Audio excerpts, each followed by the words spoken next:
चलिए आज आपको श्री कृष्ण जन्म की कथा विस्तार से बताते हैं।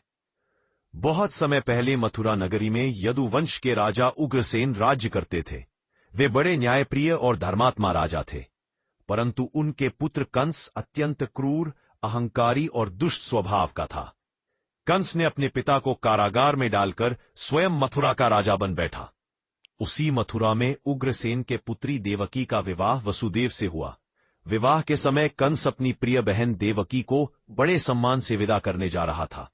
तभी आकाशवाणी हुई, हे कंस, जिस देवकी को तू स्वयं विदा कर रहा है, उसी का 8वां पुत्र तेरी मृत्यु का कारण बनेगा।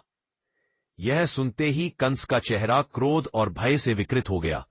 उसने तुरंत अपनी तलवार निकाल ली और देवकी को मारने लगा।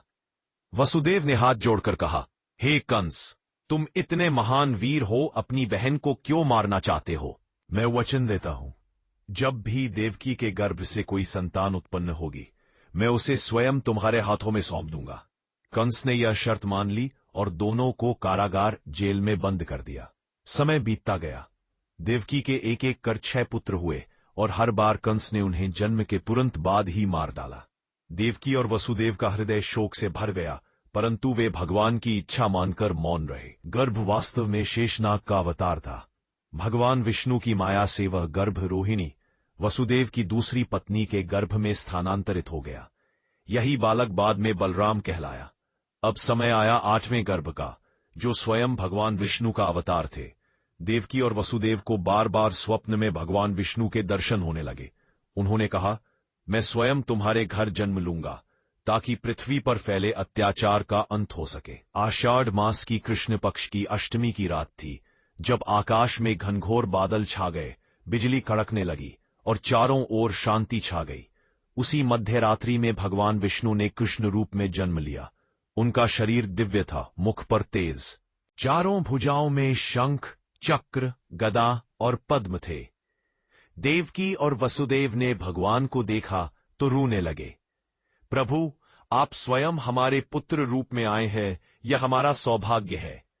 भगवान मुस्कुराकर बोले, अब आप भय न करें, मैं बालक रूप धारण कर लूंगा।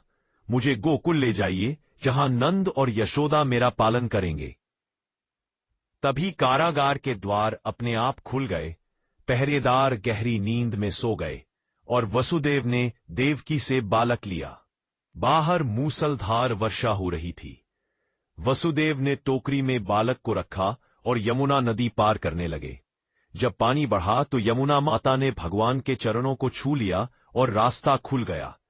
वसुदेव गोकुल पहुंचे, जहां यशोदा उसी समय एक बालिका को जन्म दे चुकी थीं। वसुदेव ने बालक को वहां सुला दिया और यशोदा की कन्या को लेकर मथुरा लौट आए। सुबह जब कंस को खबर मिली कि देवकी ने संतान जन्मी है, वह तुरंत पहुंचा और बालिका को पकड़ लिया, किंतु वह कन्या आकाश में उड़ गई और बोली, अरे मूर्ख कंस, जिसने तेरा अंत करना है वह तो गोकुल पहुंच चुका है।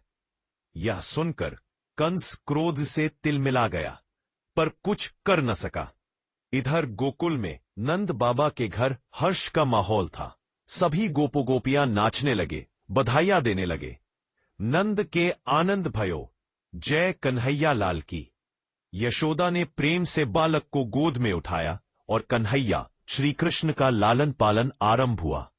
यही था भगवान श्री कृष्ण के अवतार का वह दिव्य क्षण, जब अधर्म पर धर्म की स्थापना के लिए स्वयं विष्णु ने मानव रूप में पृथ्वी पर जन्म लिया।